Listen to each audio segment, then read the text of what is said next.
우리나라는 지금 이과 쏠림 현상이 되게 큽니다. 그러니까 그런 아이들은 지금까지 사회 과목은 깊게 공부를 하지 않았어요. 그런데 바뀐 입시에서는 의과대학을 가려도 사회를 해야 되고요. 서울 공대를 가려도 사회를 해야 되고 의무적으로 재수생도 사회를 해야 되기 때문에 지금처럼 사회를 출제해버리면 사회가 만점자가 너무 많이 나와서 사회는 굉장히 어렵게 나올 가능성이 있어서 미리 이 방송을 보시고 초등학교 때부터 차근차근 준비하시면 나는 덕분에 대학 갔다가 될 수 있을 거라고 보입니다. 안녕하세요. 아나운서 엄마의 육아연구소 이지민입니다. 오늘은 민성원 연구소의 민성원 소장님 모셨습니다. 어서 오세요. 안녕하세요. 통합사회는 지금까지 입시에서 영향을 미친 적이 거의 없었던 내용인데 이게 공통과목으로 들어가 버린 거예요. 국어, 영어, 수학과 지위가 같아졌다는 거예요. 그래서 통합사회 때문에 우리 아이가 대학을 갈 때 아니면 고등학교 내신에서 울고 웃을 수 있기 때문에 이 방송을 통해서 딴 과목들은 어느 정도 준비하고 계실 테니까 통합사회가 왜 중요하고 어떻게 준비해야 통합사회 덕분에 대학을 가는 케이스를 제가 꼭 알려드리겠습니다. 통합사회는 그러면 기존에 있던 사탐하고는 좀 어떻게 다른 건가요? 기존의 사탐이 9과목이 있었거든요. 네. 그 중에서 세계사와 동아시아사를 제외한 7가지 과목을 한 과목에다 다 집어넣은 거예요. 통합사회라는 과목은 지금까지도 존재를 했었어요. 근데 고등학교 1학년 때 내신에만 존재했고 수능에서는 이 시험을 보지 않고 9가지 사탐 과목 중에서 2과목을 선택하게 했는데요. 여기서 핵심 포인트는 뭐냐 하면 우리나라는 지금 이과 쏠림 현상이 되게 큽니다. 그러니까 문과 쪽으로는 애들이 많이 안 가고 의과대학이나 공과대학 쪽으로 많이 지원을 하고 있거든요. 네. 그래서 그 고등학교 상위권에 제가 보기 70% 이상은 이공계를 지원하는 애들이에요. 그러니까 그런 아이들은 지금까지 사회 과목은 고등학교 1학년 때 통합사회를 말고는 깊게 공부를 하지 않았어요. 그리고 그런 아이들은 과학 과목을 깊게 공부했기 때문에 맞아요. 과학은 굉장히 문제가 수능에서 어렵게 출제가 됐었어요. 그런데 바뀐 입시에서는 네. 의과대학을 가려도 사회를 해야 되고요. 서울 공대를 가려도 사회를 해야 되고 의무적으로 네. 재수생도 사회를 해야 되기 때문에 지금처럼 사회를 출제해버리면 만점자가 너무 많이 나올 거란 말이에요. 그래서 과학은 지금처럼 출제를 해도 충분히 변별력이 생기지만 사회는 지금처럼 출제해버리면 정말 최상위권 아이들이 사회를 덤비는 순간 네. 사회가 만점자가 너무 많이 나와서 사회는 굉장히 어렵게 나올 가능성이 있어서 지금부터 어느 정도 대비를 해놓지 않으면 고등학교 때 통합사회는 이거 국어 비문학처럼 아무리 해도 안 되는 과목처럼 느껴질 수가 있는 게 네. 지리 한 과목이나 뭐 세계사 한 과목이 아니고 7과목을 합쳐놨다고 그랬잖아요. 그래서 도대체 어디서부터 손을 대야 될지를 모르는 과목이 되는데 고등학교 1학년 통합사회 교재를 보면 너무 쉬워요. 네. 근데 이렇게 낼 수는 없거든요, 수능에서. 그렇죠. 해가 지나면 지날수록 창과 방패처럼 애들이 공부하면은 점수가 잘 나오니까 어렵게 내고 또 대비해서 공부하면 또 어렵게 내고 공부하면 어렵게 내고 수능이 이래서 어려워진 거거든요. 미리 이 방송을 보시고 초등학교 때부터 차근차근 준비하시면 나는 덕분에 대학 갔다가 될 수 있을 거라고 보입니다. 네.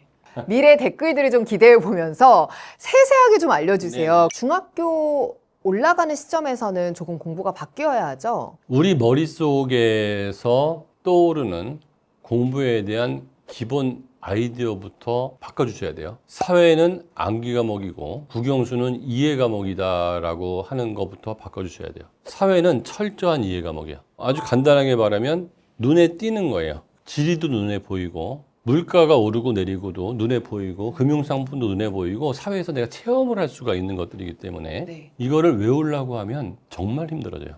중1 네. 아니면 통합사회가 중요하다는 생각이 들어갈 때부터 사회를 이해하려는 시도를 되게 많이 하면 좋다. 네. 과목별로 이해하는 방법이 전혀 달라요, 사회는. 사회라고 되어 있지만 완전히 다른 과목이거든요. 자, 생각해 볼게요. 사회의 대표적인 과목이 지리잖아요. 지리와 경제가 달라요, 같아요? 완전히 완전히 다르잖아요. 지리하고 법은, 법하고 경제는. 완전히 이게 챕터 5챕터에는 경제, 6챕터에는 만약 법이 나왔다 그러면 챕터가 다음 챕터인데 이게 같은 교과서에 나올 내용도 아니잖아요. 그러니까 각 영역별로 이해하거나 공부하는 방법이 전혀 다르기 때문에 그 영역별로 제가 그 공부하는 방법을 초등학교 때부터 하나씩 알려드리도록 하겠습니다. 오, 네. 번째 지리. 지리는 옆에 무조건 엄마가 유럽 지도, 세계 지도, 한국 지도, 동아시아 지도. 동아시아 지도는 중국 동해안과 한국과 일본이 나와 있는 백지. 이거를 한 20장 출력해 놓으시고, 세계 지도는 전 세계가 다 나와 있는 세계 지도를 한 20장 출력해 놓으시고, 서유럽만 나와 있는 지도도 출력해 놓으시고, 그래서 어떤 내용을 공부하더라도 자기가 해당되는 그 내용을 공부하는 지도에다가 항상 표시하면서 공부해야 돼요. 여기구나, 여기서 일로 가는구나. 그러면 머릿속에 지도가 다 남는데, 막상 고등학교 가면 나라 이름을 안 적어주고요. A, B, C, D, E를 표시해놔요. 영국에는 E, 맞아요. 뭐 프랑스에는 A. 초등학교 때도 그 지도가 나오잖아요. 그때 그 지도만 외워놨어도 고등학교 때 이건 당연한 건데, 그때 대충 해서 위치를 모르는 애들은 그때 위치까지 또 외워야 되는 일이 생기거든요. 초등학교 때는 그런 것들을 통합사회에서 해주는 게 제일 좋습니다. 예를 들어서 시험 문제 초등학교 1학년 때 나오는 거거든요. 석유는 전 세계적으로 나는 지역이 제한돼 있어요. 나는 지역하고 안 나는 지역 차이가 많아서 이동을 많이 해야 된다고. 석탄은 전 세계에서 골고루 나요. 이동을 많이 안 한단 말이에요. 그러면 석유가 많이 나는 지역을 표시하거나 이름을 적어보는 노력, 이런 것들을 되게 할 필요가 있고, 그 다음에 열대, 온대, 냉대, 한대, 이게 나오면서 어느 지역이 한대인지를 찾는 연습을 되게 많이 해야 되고요. 그 다음에 두 번째, 옆에 이제 지도를 그린다고 그랬잖아요. 패드나 서치가 가능한 기구를 놔두고요. 계속 사진을 찾아보셔야 돼요. 예를 들어서 툰드라 기후. 지금 사진이 나오잖아요. 심지어는 동영상도 한번 눌러보면 더 좋아요. 그러니까 예를 들어서 툰드라 지역에서는 이끼를 먹고 산다. 술록이. 술록이 이끼 먹는 모습을 눈으로 한번 보는 거하고, 글로 툰드라 지역에서는 이끼를 먹고 산다. 글로 읽는 거하고 다르고요. 또 하나는 열대지방의 고산가옥은 벌레나 해충으로부터 보호하기 위해서 높이 짓지만, 영구 동토층이 있는 한대지방에서의 고산가옥은 집이 무너질까 봐 깊게 파는 거거든요. 그러니까 이유가 다르기 때문에 그 사진을 하나 보는 것만으로도 이한테 얻어지는 게 되게 커요. 그러니까 지리 공부할 때 뭐라고요? 지도를 놓고 공부하든지 네. 사진을 항상 서치하면서 네. 공부하시면은 훨씬 지리 공부는 쉬워질 거다. 그렇게 되면 지리에서 외워야 될 것들이 그냥 외워지는 걸로 끝나는 거죠. 두 번째가 그 가장 어렵게 나올 게 뻔할 뻔짜 경제입니다. 경제가 가장 어렵게 나올 가능성이 높은 거는 수능에서 생활윤리, 사회문화 뭐 이런 것들을 몇십 %씩 선택을 해요. 경제는 몇 %나 선택을 할까요? 고3들이.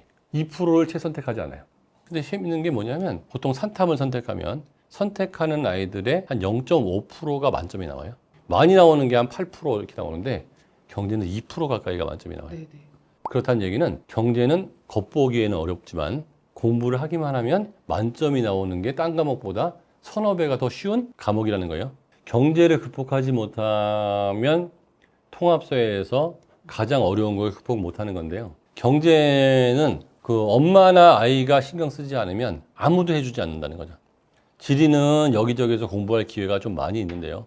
경제는 내가 따로 신경 쓰지 않으면 기회가 별로 없어서 통합사회를 시작하면서부터 경제 공부는 해나가야 되는데, 초등학생이나 중학생을 위한 경제 관련된 책들 되게 많고, 우리 아이가 독해력이 좀 된다 그러면 이중구 선생님의 열린경제학 같은 것도 좀 읽어보고, 네. 인강도 좀 들어보고, 제가 좀 해놓은 인강들도 좀 있으니까 좀 들어보고, 경제는 항상 그래프를 그리고 이해하려는 마음을 가지고 경제 공부를 해나갈 필요가 있고요. 뭐 한간에는 뭐 경제신문을 많이 보면 좋다고 하는데, 경제신문을 볼 정도면은 이미 경제를 아는 거고요. 경제신문을 봐가지고 경제가 이해가 되기 위해서는 쉬운 경제신문 같은 걸 볼 필요가 있고, 그 한국경제신문사 같은 데서 나오는 뭐 생글생글 뭐 이렇게 아이들을 위한 경제 섹션지 같은 거 있거든요. 네. 그런 거를 읽는 것도 되게 도움이 될 것 같고요. 그 다음에 경제 인증시험, 주니어 태색 같은 경우를 공부하는 것도 쉽고, 제가 그때도 얘기했지만 다 무료로 풀어놨다고 그랬잖아요. 그런 것들을 공부하면서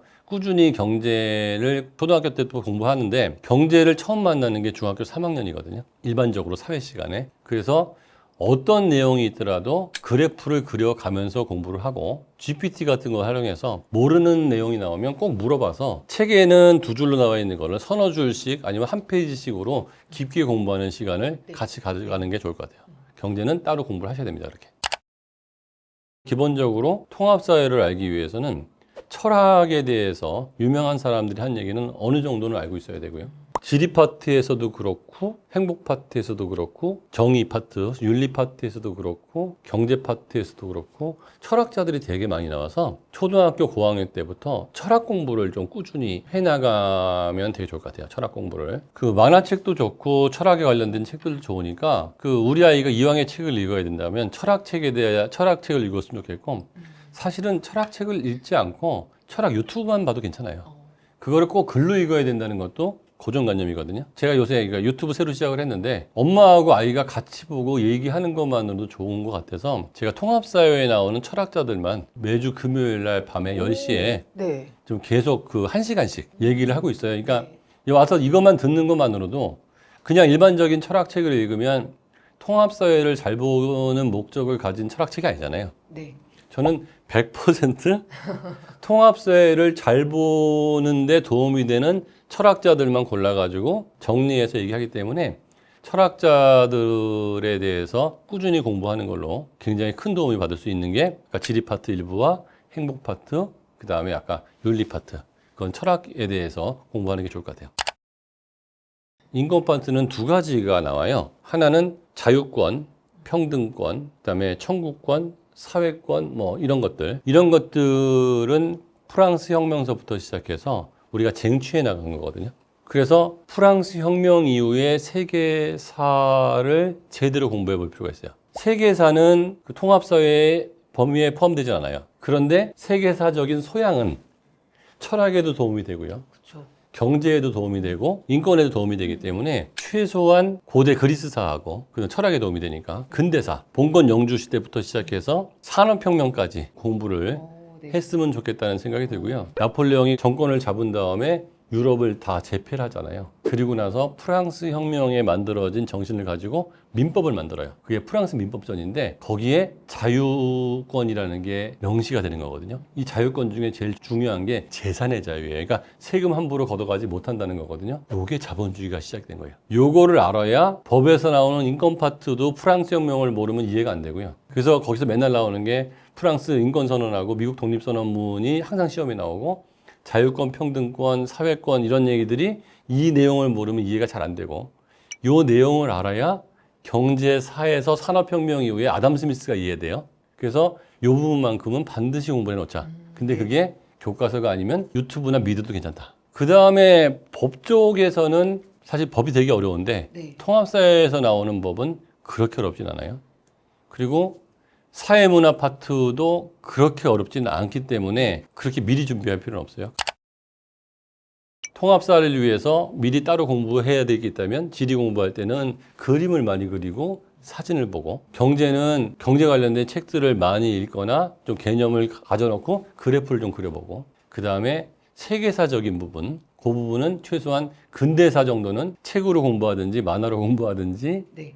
아니면 그 미드를 통해서라도 좀 알았으면 좋겠고 철학자들은 굉장히 많은 철학자들이 나오니까 이왕에 책을 읽어야 된다 그러면 만화책도 좋고 유튜브도 좋고 쉬운 철학자들도 좋고 제가 한 유튜브 방송을 봐도 좋고 지금부터 미리 해놓으면 중등사회에도 도움이 될 뿐만 아니라 이게 베이스로 큰 빙산의 밑에서 받치고 있거든요. 그래서 통합사회가 나오는데 애들이 되게 할 게 많다고 생각하는데 이거 된 애들은 생각보다 할 게 별로 없는데? 네. 라고 생각하고 좋은 점수가 나올 거예요. 일상생활 속에서 초등학교 9학년 때부터 중학교 3학년 때까지 좀 바꿔주면 중학교 3학년 때 거의 틀리지 않는 단계까지 와서 저는 목표가 뭐라고 하냐면 중3 때 영어하고 통합사회는 끝내놓을 수 있다고 보는 거예요.